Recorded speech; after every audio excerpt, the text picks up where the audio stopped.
ये बात आप जरूर स्वीकार करें कि सोते समय आपको बहुत सावधान रहना है। और प्रायः गलती सोते समय करते हैं उपासक की कोई प्रपंच की बात याद करते हुए या मोबाइल देखते हुए या कोई गंदी चेष्टाओं का आपकी रात बेकार चली जाएगी।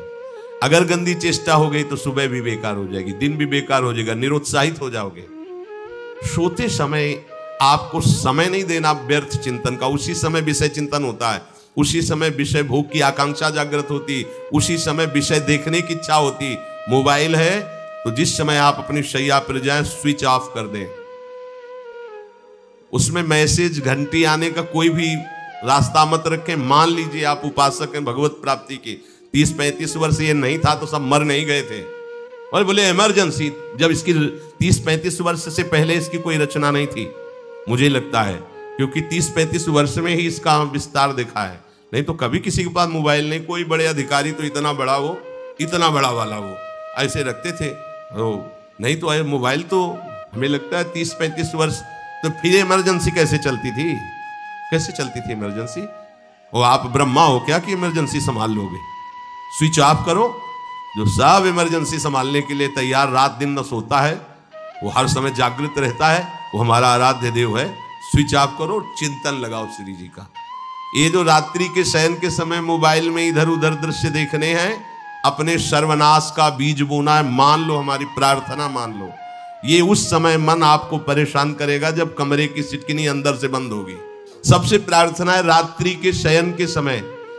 तो बोले फिर ठीक है 10 बजे तक देख लेंगे मोबाइल, इसके बाद शयन के समय भजन कर लेंगे। होगा ही नहीं। क्या तुम देखना चाहते हो? प्रिया प्रीतम के सिवा और कुछ क्या देखना चाहते हो? वो तो सुभग सुंदरी सहज सिंगार, सहज शोभा सर्वांग प्रति सहज रूप वृषभानुनंदिनी। हमारी स्वामिनी जी की सुंदरता छुपाने के लिए आभूषण पहनाए जाते हैं। औरों को तो आभूषण सुंदरता बढ़ाने के लिए, यहां छवि के छिपाए बे को ऐसे के दास होके क्या देखोगे मोबाइल में? क्या देखना चाहते? वासना की क्रीड़ा, और तुम उस क्रीड़ा को देखना चाहते हो? परमार्थ के पथिक हो। देखना है तो प्रभु को देखने की वृत्ति रखो, अन्यथा मूंद लो आंखें। प्यारे, महान फल प्राप्त करोगे। सबसे प्रार्थना है एकांत में मोबाइल रूपी दुश्मन से बचो। क्योंकि जब आप गंदी बात कहीं देखोगे तो आपके अंदर वैसे ही चिंतन बनेगा, वो ऐसे ही लगेगा मैं भी ऐसा करूं, मैं भी ऐसा भोगूं, मैं भी ऐसा देखूं। मान लीजिए आप, जब हमारे शास्त्र कहते हैं कि पशु पक्षियों के मैथुन को भी नहीं देखना है, अगर ऐसा एक बार दृष्टि पड़े तो मानसिक प्रणाम करके दोबारा दृष्टि ना देना। और आप मोबाइल में ऐसी चेष्टाएं देखोगे, कैसे आप भगवत भजन करोगे? कैसे भगवत प्राप्ति का उद्देश्य रख पाओगे? ये कलयुग की बहुत महीन चाल है कि उसके बिना काम नहीं चलेगा और हम तुम्हें काम से युक्त कर देंगे। इसके बिना काम चलेगा नहीं, तुमको रखना पड़ेगा।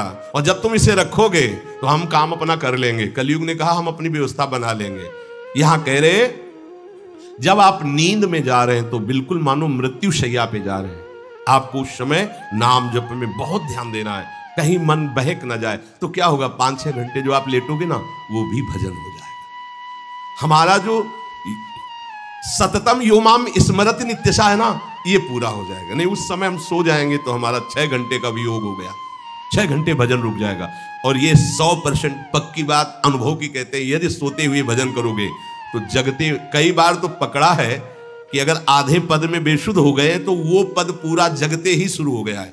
मतलब बीच में स्थिति भागवती की रही। जैसे बेहोश करते समय हमने कहा था जब ऑपरेशन के हमें बता देना, तो उनका बाबा अब इंजेक्शन लगाने वाले हैं तो वो 1 मिनट हमें केवल दीजिए अपनी चित्तवृत्ति। तो जब होश आया तो वही पहले चिंतन चल रहा था, वही चिंतन। जैसे सोने के समय बेहोश हुए तो जगने के समय वही चिंतन, ऐसे ही इंजेक्शन से जब बेहोश हुए और जब होश आया तो वही चिंतन चल। बहुत बड़ा चमत्कार अभ्यास का है। नींद खुले तब से लेकर गाढ़ नींद आने तक स्मरण में कभी रुकना नहीं। और आपको एक छूट दे रहे हैं। कभी कभी क्या होता है कि एक मंत्र में, एक नाम में जैसे बहुत देर अभ्यास करते हैं तो मन उबने लगता है। इसका स्वभाव है, ये अनुभव की बातें कहते हैं। इसका स्वभाव है नवम नवम। नहीं तो ये मतलब, तो इसको हम लोगों ने कैसे फंसाया है। जैसे गुरु मंत्र जप रहे, अब 2-3 घंटे लगातार गुरु मंत्र जप, अब इसको उबन बढ़ी, अभी छोड़ रहा है, बीच बीच में पता चलता है छोड़ना चाहता है, छोड़ रहा है, तुरंत इसको नाम में फंसाया। अब थोड़ी देर नाम में चला, फिर उभरा, बहुत विचित्र है ये, अब उसको फंसा दिया। उस पीछे की बात अभ्यास के समय, नमामि शमीशान निर्वाण रूपम विभुम व्यापकम ब्रह्मवेद स्वरूपम। चिंतन, पदगान करें, ये भगवान शिव पदगान कर रहे हैं और उसका चिंतन, निर्वाण रूपम विभुम व्यापकम ब्रह्मवेद स्वरूपम। अब अपने यहां अवसर है, सुंदर सुंदर कोई पद, गुरु मंत्र जब करते हुए मन जब उमने लगे, राधा वल्लभ श्री हरिवंश, राधा वल्लभ श्री हरिवंश, राधा वल्लभ श्री हरिवंश, इसमें भी उमने लगे, शुरू कर, जोई जोई प्यारो करे सोई मोही भावे, भावे मोही जोई, इसमें भी उबले लगे। सुधा निधि का कोई एक लाइन ले लो, ब्रह्मेश्वरादि सुदरूह पदारविंद श्रीमत् पराग परमाद्भुत वैभव, ब्रह्मेश्वरादि सुदरूह छोड़ना नहीं है, तू भाग में नवम नवम दे रहा हूं, नवम नवम। इसको फंसाने के लिए आपके पास अस्त्र हो, जैसे यहां चाकू, यहां पिस्तौल, तलवार, ये वो सब बिल्कुल वीर सजा रहता है, ऐसे ही अपने लोग सजे रहते हैं। छोटा राधा अब एकदम चिपक गया आके तो कैसे मारे, तो छोटी चाकू है ना, वैसे राधा राधा राधा, थोड़ा दूरी राधा वल्लभ श्री हरिवंश, थोड़ा और दूरी गुरु मंत्र, बड़े बड़े अस्त्र अपने पास रख ले, बहुत भाग रहा है तो फंसा दिया। प्रथम यथामति प्रणव श्री, अब लग पूरा पदगा, पूरा पदगा उसमें लग, प्रथम यथामति प्रणव। भोजन पाते समय ऐसा अभ्यास किया है, 1 घंटा के पहले भोजन नहीं होता, चाहे 2 रोटी पा लो, समय लगता है भोजन, आराम, एक एक नाम, एक कुछ भी हल्ला मचाओ, कोई फर्क नहीं पड़ेगा, अपना चलेगा। अभ्यास स्नान के समय, भोजन के समय, किसी क्रिया के करते समय, किसी से बात करते समय, सोते समय, ये विशेष स्थान जहां में सावधान रहना है, यहां भजन छूटता है, ध्यान देना, यही भजन छूटता है। चलते समय, क्रियावान होते समय, प्रसाद पाते समय या किसी से बतराते समय, ये सब भजन के छूटने के स्थान है और यही पकड़ना है भजन को। जब आपको बिल्कुल न लगे तो मानसिक सब बंद कर दो और गुनगुनाने लगो, जो धुनी आपको अच्छी लगे उसी में नाम, कोई नाम लेके, संसार का चिंतन ना होने पावे, चाहे जो कुछ तुम जहां तुम्हारा मन आवे, गंगावरी गोदावरी कुछ भी, भागवतिक चिंतन के सिवा संसार के चिंतन न होने पाए, पहले ऐसे अनन्य बनो, फिर बाद में अनन्यता आती, रसना कटो जो अनर। हाँ भी विषय चिंतन कर रहे हैं, प्रपंच कर रहे हैं, बोले रसना कटो जो अनर रटो, और नहीं बोल सकते, प्रपंच बोलेंगे बस, रसना कटो, ये शब्द वहां नहीं आते। पहले हम आपको छूट देते, भक्त चरित्र, भगवान की चरित्र, नाम कीर्तन मंत्र, जो भी चाहो, संसार का चिंतन मत होने देना, पहले ये पकड़ो, फिर आगे चल करके जब पवित्र हृदय होगा तब ये निष्ठा आती, रसना कटो जो अन रटो, निरखियन फुटो नयन।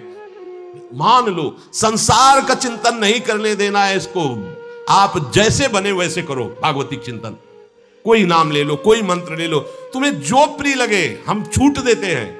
ये नहीं करे कि रसना कटो जो अन रटो, ये बाद की बात है, हमें पहले इसका संसार चिंतन रोकना है।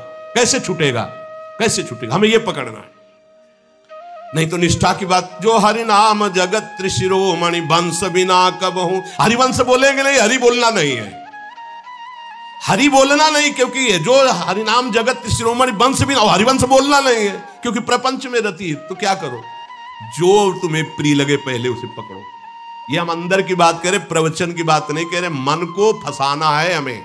राम कृष्ण हरि जहां लगे इसको लगा, पहले इसको फंसाओ, संसार का चिंतन न होने दे। गीता भागवत भक्त चरित्र कुछ भी कहीं भी इसे फंसाओ, पहले संसार का चिंतन न होने दो, फिर लाओ इसको घुमा के निकुंज वाटिका में, फिर तो भागेगा ही नहीं, फिर नहीं भागेगा।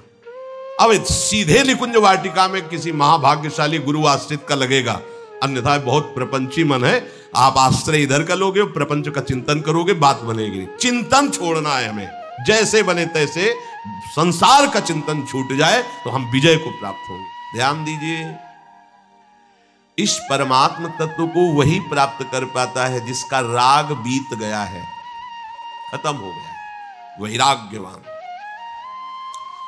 ज्यादा परिश्रम नहीं है वैराग्य में, विवेक नहीं होने के कारण हम वैराग्य नहीं धारण कर पाते।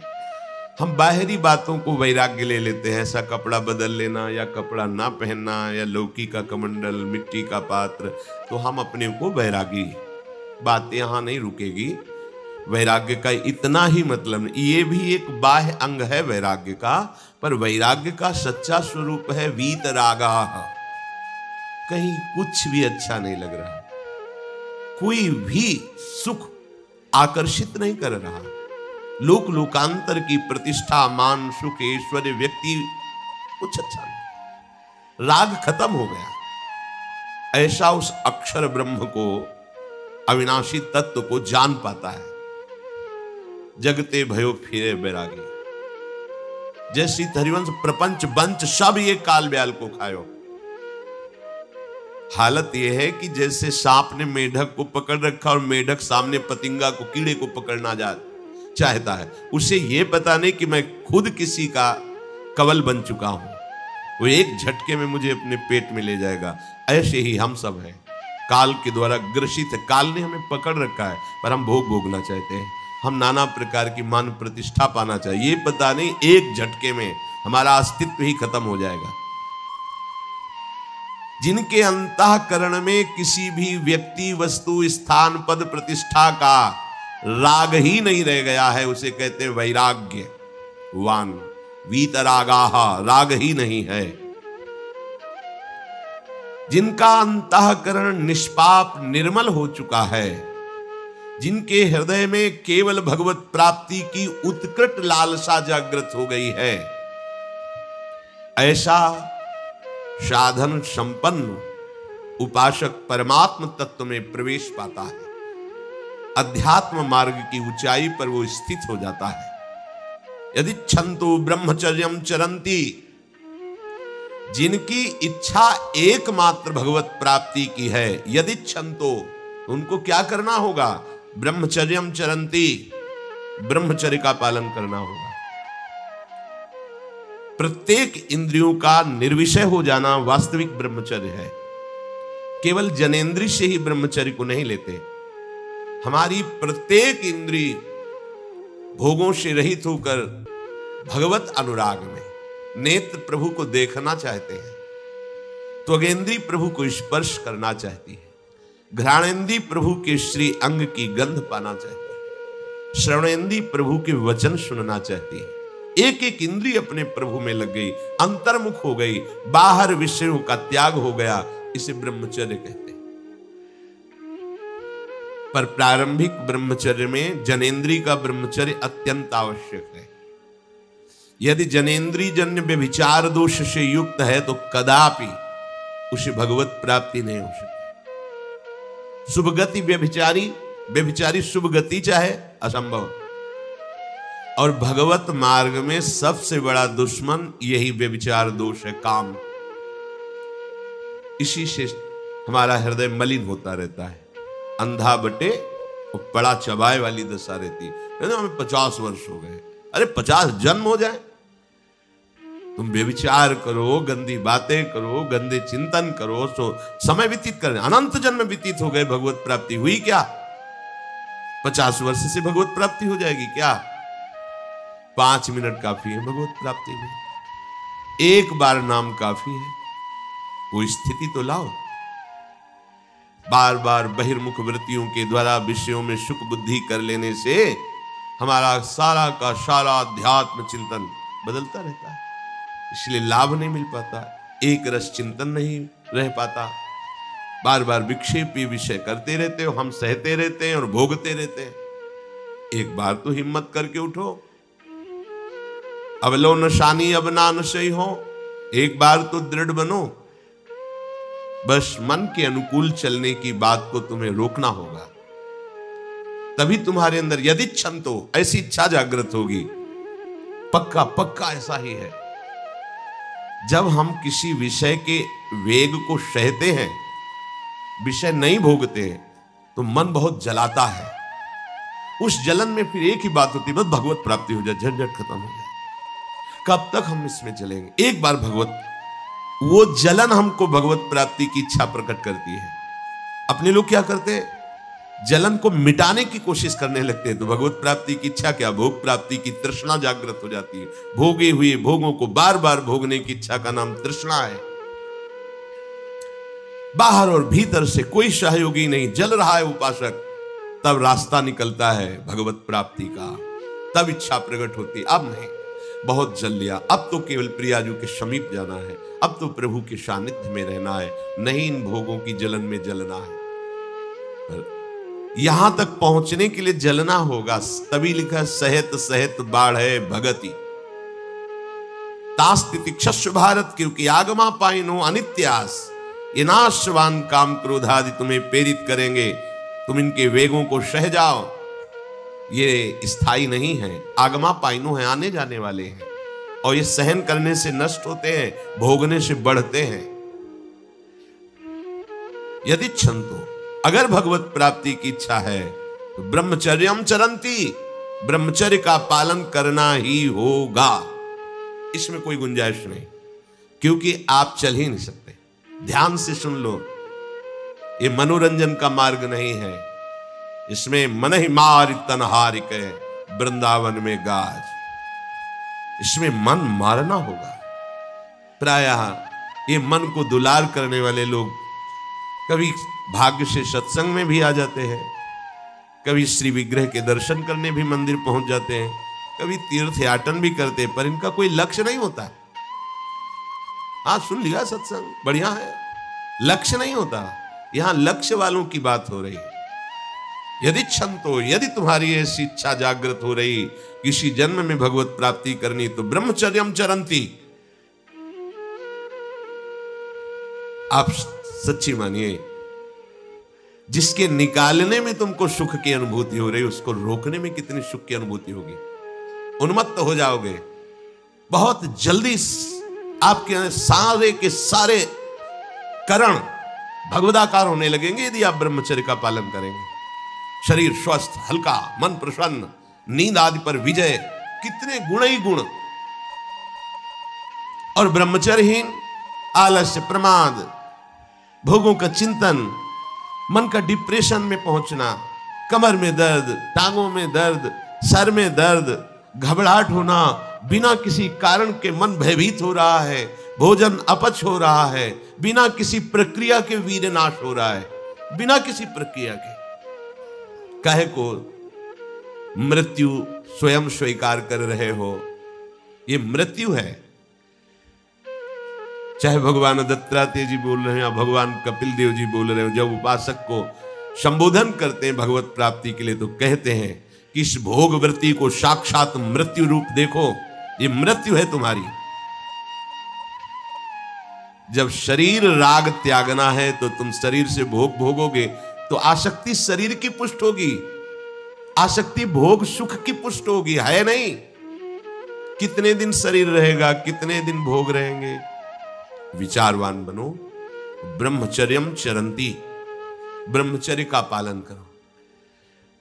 उपासक जो ब्रह्मचारी होता है उसका खिला हुआ चेहरा रहता है, जैसे कमल खिला हुआ, बिना किसी कारण के उसकी मुख मुद्रा में प्रसन्नता होती है।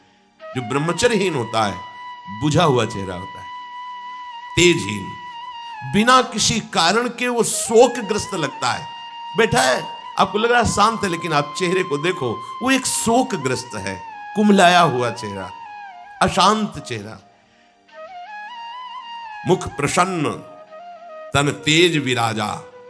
यह है ब्रह्मचर्यम चरंती, भगवत आराधन संपन्न उपासक का। जैसे आग में पैर रखते हुए कोई चले तो कैसे चलेगा, ऐसे ही ब्रह्मचारी की पहचान है। इतनी स्फूर्ति उसके अंदर होती, जैसे आग में चलने वाला पूरा पैर नहीं रख पाएगा, अगला कदम रख देगा क्योंकि ताप लग रहा है, ऐसे उसकी स्फूर्ति होती पैरों में। उसकी आंखें एकाग्र रहती है, चंचलता इधर उधर या बार बार झपकना यह विषयी पुरुष का लक्षण, बार बार पलक झपकना यह विषयी पुरुष का लक्षण, इधर उधर ताक झांक चंचलता, ऐसा बैठे तिनका तोड़ रहा है, पैर हिला, ये सब विषयी पुरुष के लक्षण है। ये तो बिल्कुल साधारण स्पष्ट दिखाई देता है आदमी विषयी है या ब्रह्मचारी, एक सेकंड में लक्षण होते हैं। आपको जब भगवत मार्ग का अवसर मिला है तो गृहस्थ हो, संतान हो गई, ब्रह्मचर्य से रहो। नहीं चाहिए संतान तो भ्रूण हत्या, गर्भ हत्या जैसे महापाप करने की क्या जरूरत है? उसी वीर से संतान उत्पन्न होती है जिसको आप नष्ट कर रहे हो, जिसको आप ऐसे पानी में बहा रहे हो, व्यर्थ फेंक रहे हो, तो उसको भ्रूण हत्या का पाप लग रहा है, तो तुमको पुण्य लग रहा है, वीरपात कर रहे हो तुम। तुम्हें भी वही हत्या लग रही है, क्योंकि उसमें वही जीवात्मा है जो मां के गर्भ में जाके बालक रूप धारण कर लेती है, उसको तुम नष्ट कर रहे हो। और बुद्धि भ्रष्ट हो गई है, समझ में नहीं आता, व्यर्थ में वीरपात करते हो, व्यर्थ में। तुम्हारा भजन बनेगा, तुम अध्यात्म के योगी बनोगे, मजाक है अध्यात्म का मार्ग। होश में हो जाओ, ये मन के दुलार को बंद करो। जब तक इच्छा ही नहीं भगवत प्राप्ति की, तो फिर तुम कैसे भगवत प्राप्ति कर पाओगे? भगवत प्राप्ति की इच्छा कैसे होगी जब तुम्हारी इस तरह से निंदनीय वृत्तियां हैं? इंद्रियों को दुलार कर रहे हो, मन को दुलार कर रहे हो, भगवत प्राप्ति चाहते हो, आचरण नीच और चाहते हो उच्च पदवी। सावधान हो जाओ।